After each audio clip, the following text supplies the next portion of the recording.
भइले तिरिये से। हमारे गीत में तिरिया अर्थात तीर के बाद दो अर्थी भाव हो सुने के मिली। अर्थी भाव हो कहना बा कैसे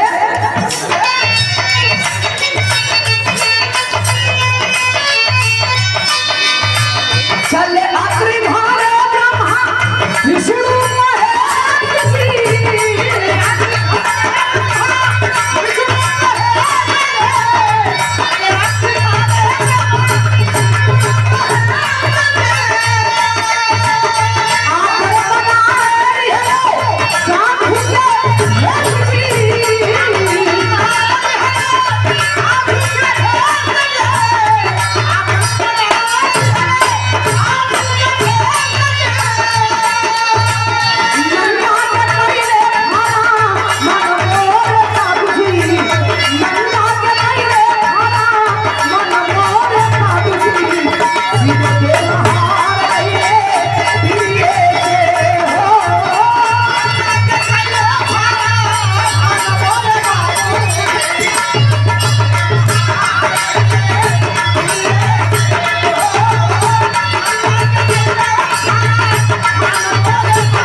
के दरवाजे पे और आके आवाज लगाते हैं ऐ सती अनुसुईया हम 3 ब्राह्मण देवता कब के भूखे हैं थोड़ा अपने दरवाजे पर भोजन करा दे।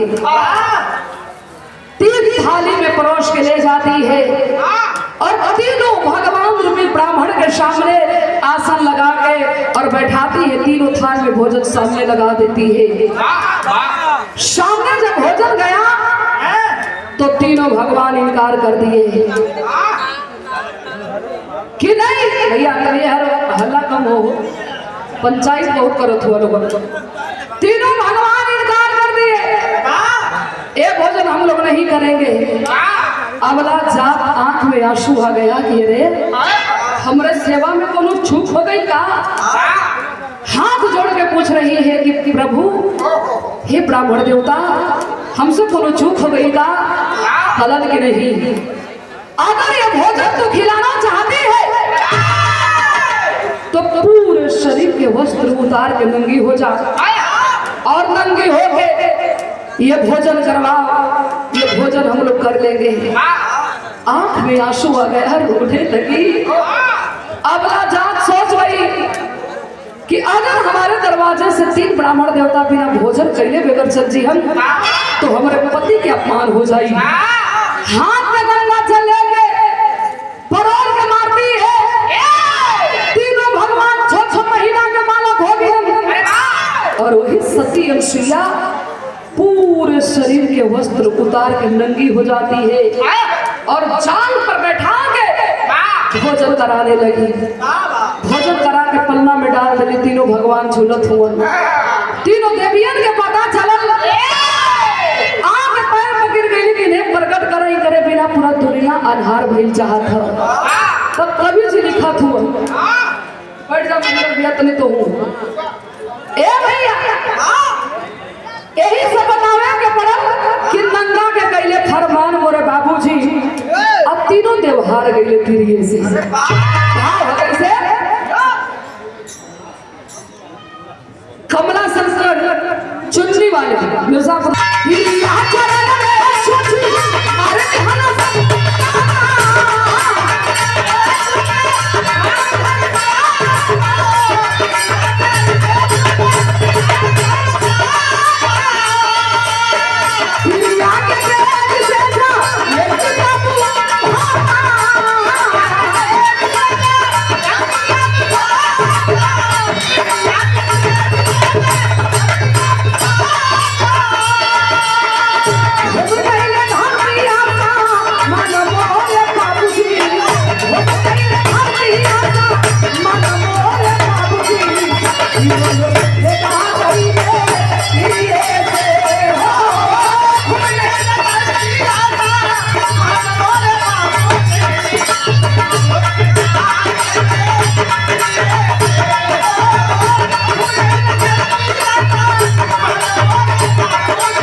चोंच मार के भाग गया।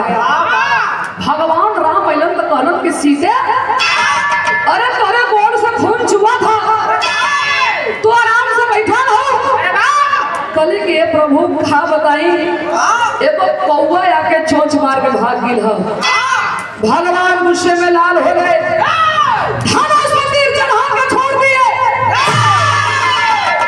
तीनों लोग 14 भुवन में हाहाकार मच गया। अरे बाप रे बाप, लगत बाकी आज इंद्र के पुत्र जयंत के जान ना बची। जयंत भी सोच रहा कि हम नहीं बच पाएंगे। ब्रह्मा जी के चरण में आके गिर गई। कलश के प्रभु आपे हमें बचा सकेला। ब्रह्मा जी हाथ ऊपर कर देलन। कलम की भगवान के धनुष से जब तीर निकल के रहा तब कुछ ना कुछ करी जरूर। आप लोगों देख ले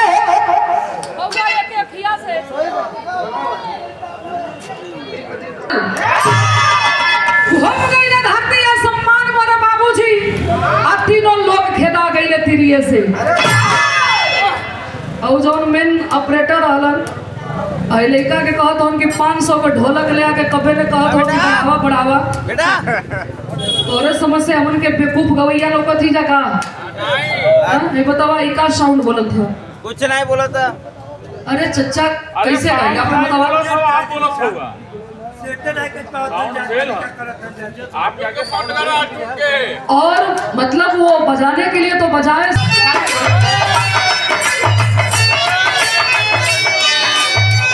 बड़वाड़ हाथ तीसरी कड़ी में भाव है कहा नाम बा कैसे।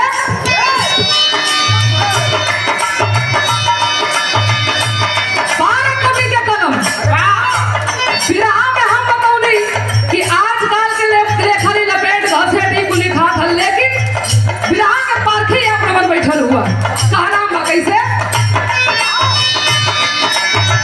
फिर ये छाती तीर पानी के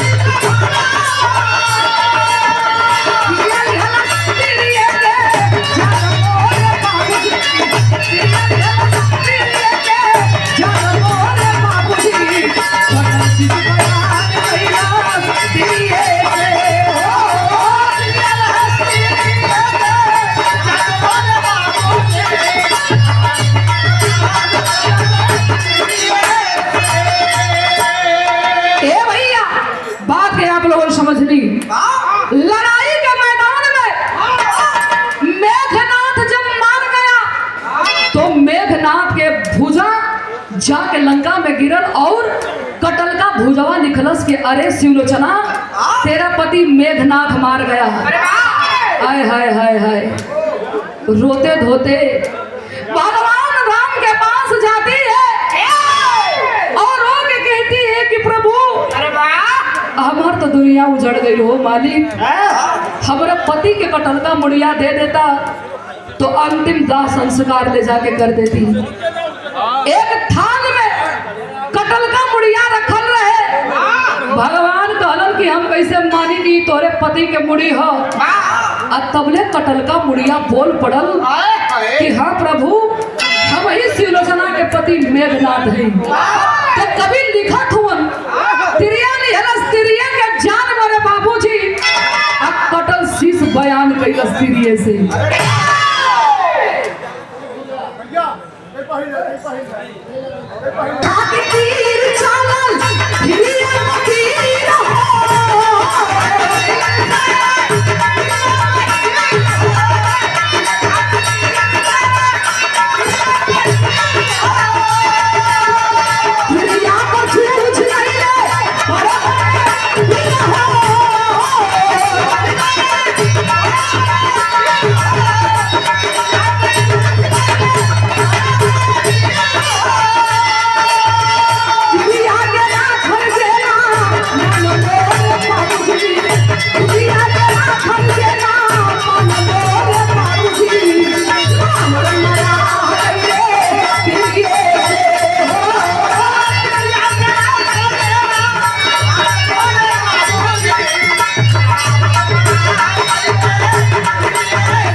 तिरिया से आगे वाली लाइन रहल है, लेकिन कभी जी बतावत हो तिरिया खातिर तीर चलल, तिरिया पर तीर हो आ तिरिया पर झूठ कइले बड़े बड़े तीर हो।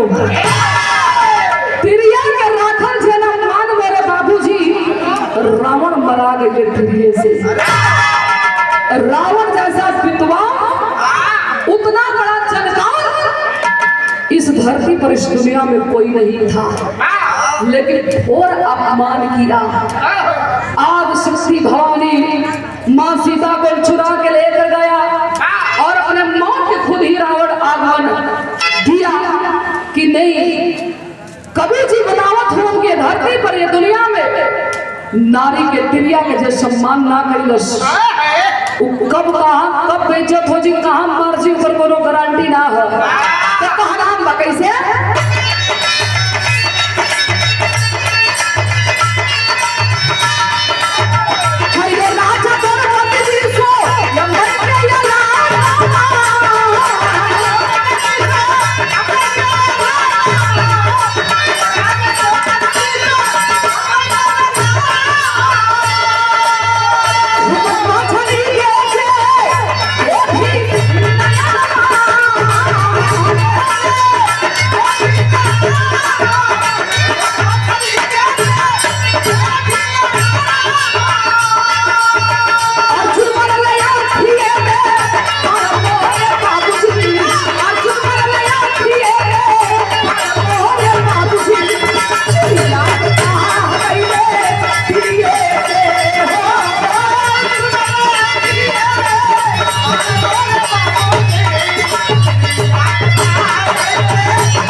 कि हमरे बेटी द्रौपदी के स्वयंवर है।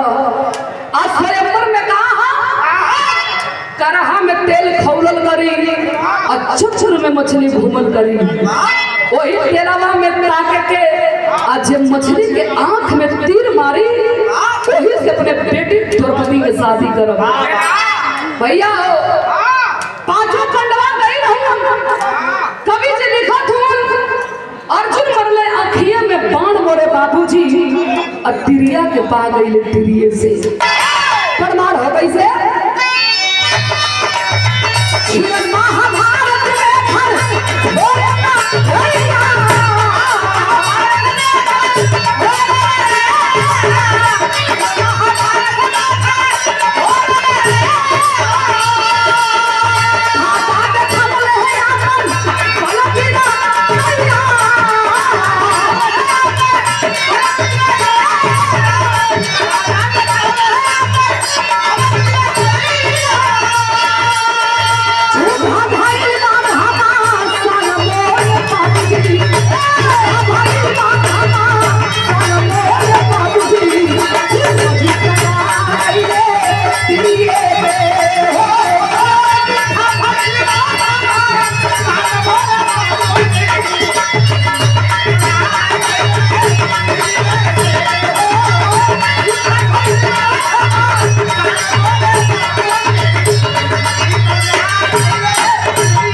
जगा गई तिरिये पर। महाभारत के लड़ाई के मैदान में सब अपन बल बिरदाई देखौलस, लेकिन बारे दादा भीष्म के वो दिन आ गई कि तीर के सैया पर सुते के पड़ल। कभी से लिखत हो झूठा भाई घमसान मोरे बाबूजी भीष्म जी जगा गई तिरिये पर। आखिरी बन में कहना हम कैसे अमर साहब को छाया मारे काशी उन्हीं के तिरिये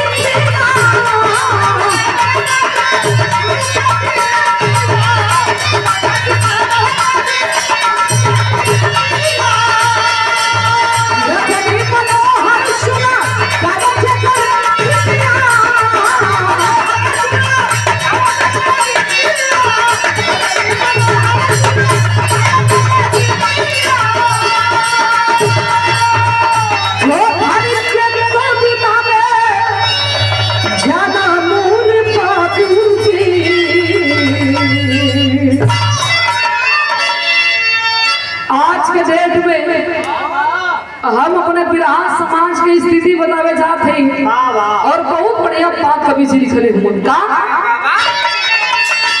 अरे छोटन के कविता में ज्यादा मोर बाबूजी कि बिरहा घेरा गईले तिरिये